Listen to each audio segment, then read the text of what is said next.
নমস্কার দর্শক বন্ধুরা, চলে এসেছি কথা ধারাবাহিকের নতুন একটি পর্ব নিয়ে।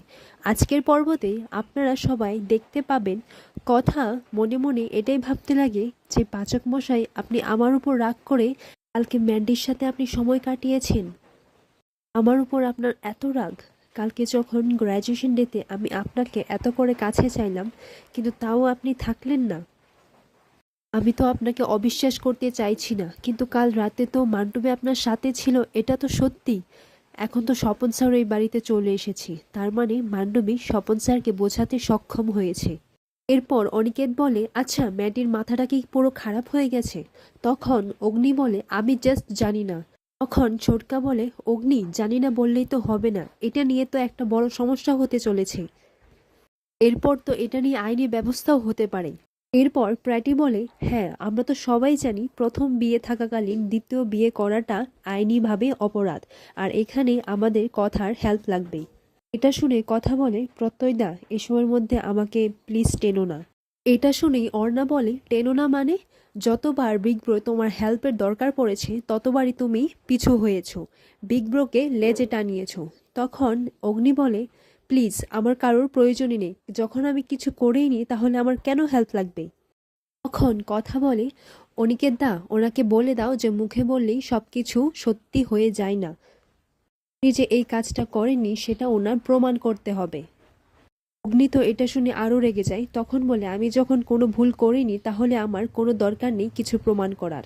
আর এইদিকে তো সবাই এটাই নিয়ে চিন্তা করতে লাগে যে স্বপন বাবু শশীভূষণ বাবুকে ঘরে নিয়ে কি কথা বলছেন। সবাই অগ্নিকে শান্ত হয়ে ভাবতে বলে। ঠাম্মি তো দুশ্চিন্তায় পড়ে যায়। ঠাম্মি এটা বলে, আচ্ছা স্বপনবাবু আবার মান্ডবীকে এখানে রাখার কথা বলবেন না তো? হে মা আনন্দী, তুমি এই কোন বিপদে ফেললে? এরপর ঠাম্মি কথাকে বলে, আচ্ছা কথা মা, তুমি আমার দাদুভাইকে অবিশ্বাস করো না তো, আমার দাদুভাই এ কাজ করতে পারে না। এদিকে তো কথাও কিছু বুঝতে পারছে না। কথা বলে, আমি কি বলি বলো তো কর্তা দিদা, কোন মেয়েটাই চাই যে তার সাথে এরকম হোক? মান্ডবীর চাল তো সক্ষম হয়েছে, তাই অন্যদিকে দেখা যায় মান্ডবী চিত্রাকে বলে, আমার অ্যাক্টিংটা কিরকম হয়েছে আন্টি? তখন চিত্রা বলে, খুব দারুণ, আই এম ইমপ্রেসড, তোমার এই অ্যাক্টিং দেখে তোমার উপর আমার বিশ্বাসটা দ্বিগুণ বেড়ে গেছে। ভাবে তুমি আমার কথা মতো অ্যাক্টিংটা চালিয়ে যাও, তাহলেই কথাকলি গুহ এই বাড়ি থেকে আউট, আর তুমি এখানে ইন হয়ে যাবে। কিন্তু হ্যাঁ, সাথে চিত্রা মান্ডবীকে সাবধান করে দেয়। মান্ডবীকে বলে, তুমি নিজে থেকে কিছু করতে চেও না, নিজে থেকে করতে গেলে আবার ফেঁসে যাবে। এমন সময় নিপোর সাথে বাকি সবাই এসে দরজা ধাক্কাচ্ছে। তখন তো চিত্রা আর ম্যান্ডি একটু ঘাবড়ে যায়। চিত্রা বলে, তুমি তাড়াতাড়ি শুয়ে পড়ো, তুমি বেফাস কিন্তু কিছু বলে দিও না, যা বলবে ভেবেচিন্তে বলবে। অগ্নিপো ঘরে আসলে চিত্রা বলে, হ্যাঁ রে অগ্নি, তুই এটা কি করলি বলতো? আমি জানি তুই কথার উপর রাগ করে এটা করেছিস, কিন্তু তুই কি আমাদের বাড়ির মান সম্মানের কথাটাও একবার ভাববি না? এখন লোকের কাছে আমরা কি বলবো বলতো? তুই তুই আমাকে তো বলতে পারতিস। সবটা চারিদিকে জানাজানি হয়ে গেলে সবাইকে আমরা কি বলবো, কিভাবে মুখ দেখাবো? এরপর এভি যখন ম্যান্ডিকে গিয়ে জিজ্ঞেস করছে, কিরে তুই এত বড় নাটকটা কেন করছিস? তখন ম্যান্ডি বলে, এভি আমি নাটক করছি না, কাল রাতে আমাদের বিয়েটা হয়েছে। তোমার যদি বিশ্বাস না হয় তাহলে দাদানের কাছে গিয়ে তুমি ভিডিওটা দেখো। অন্যদিকে দেখা যায় স্বপনবাবু তো দাদানকে ঘরে নিয়ে গেল। তখন স্বপনবাবু বলে, আমি তোমাকে একটা ভিডিও দেখাচ্ছি, আমি তো কিছুই বুঝতে পারছি না যে আমি কি করব, তাই তুমি এই ভিডিওটা দেখো। আমি তো কিছুই ভাবতে পারছি না শশী, আমি তো অগ্নিপকে এতটা ভালোবাসতাম, তারপরে ও এরকম একটা কাজ করলো। আমি জানি আইনতভাবে এই বিয়েটা গ্রাহ্য না, কিন্তু এই মুহূর্তে তো আমি মান্ডবী দিদিভাইকেও সামলাতে পারছি না। এরকম একটা পরিস্থিতিতে আমি আর কার কাছ থেকে পরামর্শ নেব শশী? এবার তুমিই কিছু একটা করো। তখন কর্তা দাদু বলে, আমি কি বলবো আমি কিছুই বুঝতে পারছি না। পালের গোদা গুহবাড়ির সমস্ত মানসম্মান একেবারে ধুলোয় মিশিয়ে দিয়েছে, কিন্তু ওই পালের গোদার আজ একটা হেস্তনেস্ত করেই ছাড়ব। কর্তা দাদু তো এই ভিডিওটা দেখার পর খুবই রেগে যায়। উনি চিৎকার করে করে অগ্নিপকে খুঁজতে থাকে। তখন ঠাম্মি বলে, একটু শান্ত হও। তারপর কর্তা দাদু বলে, কি করে শান্ত হব রেনু? এখন কথা মাকে কি করে মুখ দেখাবো রেনু? এরপর ছোটকা বলে, আচ্ছা বাবা কি হয়েছে সেটা তো বলবে। তখন কর্তা দাদু আরও রেগে গিয়ে বলে, পালের গোদা সত্যি সত্যি মান্ডবীকে বিয়ে করেছে। তখন ঠাম্মি বলে, তো দাদুভাই তো বলেছে যে ও বিয়ে করেনি। তখন কর্তা দাদু বলে ও মিথ্যে কথা বলছে। এখন তো স্বপনও কিছু বুঝে উঠতে পারছে না, ও তো বারবার আমাকেই জিজ্ঞেস করছে যে কি করবে। ওরও তো লজ্জায় মাথাটা হেট হয়ে আছে। ও যে ভিডিওটা আমাকে দেখিয়েছে সেখানে স্পষ্ট দেখা যাচ্ছে যে অগ্নি মান্ডবীকে বিয়ে করেছে।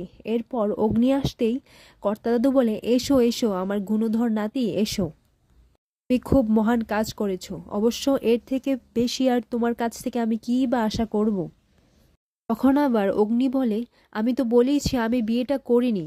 তখন কর্তা দাদু বলে আমি স্পষ্ট স্বপনের কাছে ভিডিও দেখেছি, তুমিই মান্ডবীকে বিয়ে করেছো, তুমিই বিয়ে করেছো, আর সেখানে তুমিই আছো।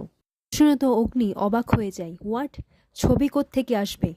এরপর কাকিয়া বলে আচ্ছা অগ্নি, কালকে তুমি যেখানে ছিলে সেখানেও তো মান্ডবীও ছিল, তোমরা দুজনে গল্প করছিলে, তারপর কি হয়েছিল? তখন এভিও মনে মনে এটাই ভাবতে লাগে, হ্যাঁ কালকে তো আমরা গল্প করছিলাম, কিন্তু তারপর তারপর আমি কেন কিছু মনে করতে পারছি না।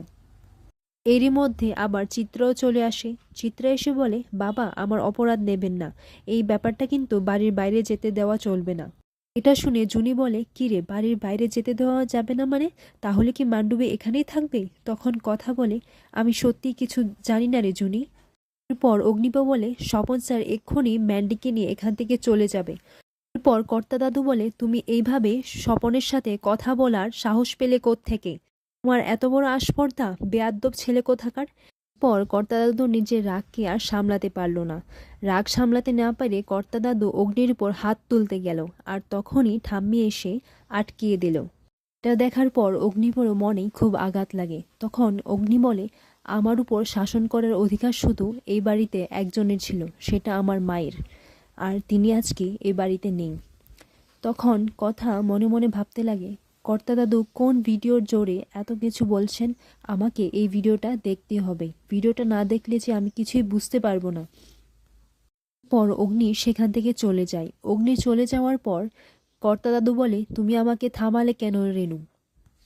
কর্তা দাদু বলে তিমির, তুমি সমীরকে এক্ষুনি ফোন করো, ওর ছেলে কী সব করে বেড়াচ্ছে ওর তো এটা জানা দরকার, আমি এর শেষ দেখেই ছাড়বো। আর কর্তা দাদু এটাও বলেছেন এরপর থেকে কথামাকে যদি কেউ কথা শোনায় তাহলে এরপর থেকে আমার সাথে এই বাড়ির সাথে চিরকালের মতো সম্পর্ক শেষ। কথা মনে মনে এটাই ভাবতে লাগে আমাকে সব সত্যিটা জানতেই হবে, আমি এইভাবে এই বাড়ির সম্মান নষ্ট হতে দিতে পারি না। অন্যদিকে এভি ঘরে তো রাগ করে চলে যায়। সেখানে গিয়ে এভি এই নাটকের কথা ভাবতে ভাবতে সে খুবই রেগে যায়। এদিকে কথাও এভির কাছে যেতে পারছিল না, তাই কথা বাইরে থেকে দাঁড়িয়ে সবটা শুনছে। তখন অনিকেত আর বাকি সবাই এসে এভিকে কিছু জিজ্ঞেস করতে চাইলে এভি বলে তোরাও আমাকে অবিশ্বাস করছিস? তখন সবাই বলে না ব্রো, আমরা তোকে অবিশ্বাস করছি না, তোর কি এটা মনে হয় যে আমরা তোকে অবিশ্বাস করব? আমরা শুধু এটা জানতে চাইছি যে কাল রাতে কি হয়েছে, কি করে হয়েছে, এটা তো শুধু তুইই বলতে পারবি, প্লিজ একটু মাথা ঠান্ডা করে মনে করার চেষ্টা কর। তখন এভি আরও রেগে যায়, রেগে গিয়ে বলে আরে মনেই তো করতে পারছি না, আমি তো মনে করার চেষ্টা করছি। এটা শুনে কথা বাইরে থেকেই মনে মনে বলে উনি তো শুধু কথাগুলির উপর রাগ করতে জানেন, আর ওই সব ছাইপাশ গিলতে জানেন। টা জানাজানি হওয়ার পর ঋতুও কথার বাড়ি চলে আসে। বলে কি রে কথা, এভি মান্ডবীকে বিয়ে করেছি? তখন জুনিয়রকে চুপ করাতে গেলেই কথা বলে আর কতজনকে চুপ করাবি তুই?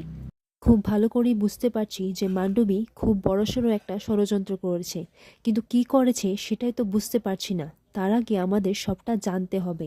আমি তো অনেক আগেই মান্ডবীর চেহারাটা সবার সামনে দেখিয়ে দিয়েছিলাম, তারপরেও উনি ওনার মান্ডবীকে ক্যাফেতে রেখেছে, আবার বিশ্বাস করেছে, এখন তো এসব কিছু ভোগ করতেই হবে। পর স্যান্ডি এসে বলে এভি আমি ভিডিওটা নিয়ে এসেছি, তোর ল্যাপটপটা দে।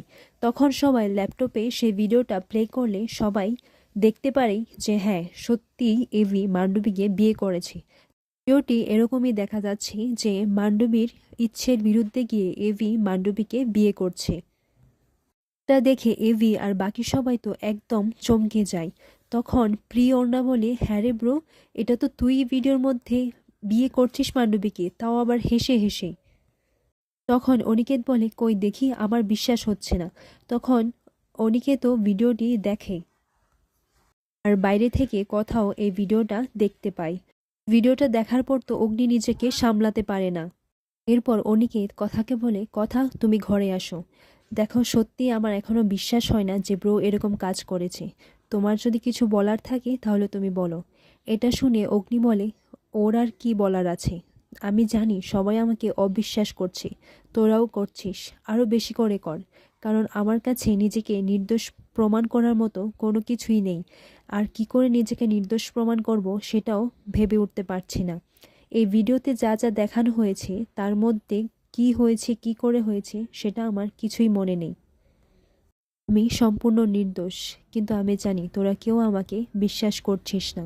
তখন কথা মনে মনে ভাবতে লাগে, আমি তো আপনাকে অবিশ্বাস করতে চাইনি পাচক মশাই, কিন্তু আমার অভিমানটা এখানেই যে আপনি আমার উপর রাগ করে আপনি মান্ডবের সাথে সময় কাটিয়েছেন, কিন্তু এখন তো সবার সামনে আপনাকে ছোট হতে দেখে সবাই আপনাকে অবিশ্বাস করছে, এটাও যে মেনে নিতে পারছি না। কাউকে ভালোবাসলে কেউ যদি সবাই তাকে অবিশ্বাস করে তাহলে সেই যন্ত্রণাটা কোথায় সেটা আপনি বুঝবেন না পাচক মশাই। সব ভাবতে ভাবতে কথা হোঁচট খেয়ে পড়ে যায়, আর তখনই তার চোখে পড়ে তাদের বিয়ের ছবিটা। পর অগ্নির বাবা মানে সমীর বাবু বাড়ি ফিরলে কর্তা দাদু বলে, এখন তো সবটা শুনেছ, তোমার ছেলেকে গিয়ে বোঝাও। তখন অগ্নির বাবা বলে, বাবা আমি তো কিছু বুঝতেই পারছি না, আর বিশ্বাসই করতে পারছি না যে অগ্নি এরকম একটা কাণ্ড করেছে। পর তিনি অগ্নির মায়ের কথা মনে করে বলে, আজকে তুমি থাকলে হয়তো ওকে বোঝাতে পারতে, আমি ওকে গিয়ে কি বলবো বলো তো, ও তো আমাকে সহ্যই করতে পারে না। এইদিকে চিত্রা আর মান্ডবী তো বেশ খুশি। চিত্রা মান্ডবীকে বলে, আমি তোমার এই বাড়িতে পুরোপুরি পাকাভাবে থাকার ব্যবস্থা করে এসেছি। এটা শোনার পর মান্ডবী তো খুবই খুশি হয়ে যায়। আর তখনই চিত্রা মনে মনে বলে, অগ্নির মাকে এই বাড়ি থেকে তাড়িয়েছি, এবার অগ্নির বউয়ের পালা। কি কথা কলি গুহ, তুমি এই বাড়িতে কি করে থাকতে পারো? চিত্রা চলে যাওয়ার পর মান্ডবী বলে, এবার তুই বুঝবি গোবর দেবী, মান্ডবীর সাথে লাগার ফল কেমন হয়। পরীক্ষায় পাশ করে কোনো লাভ নেই, জীবনের পরীক্ষায় পাশ হতে হবে, আর জীবনের পরীক্ষায় তোকে আমি হারিয়েই ছাড়ব। আর এভাবেই আজকের পর্বটি শেষ হয়।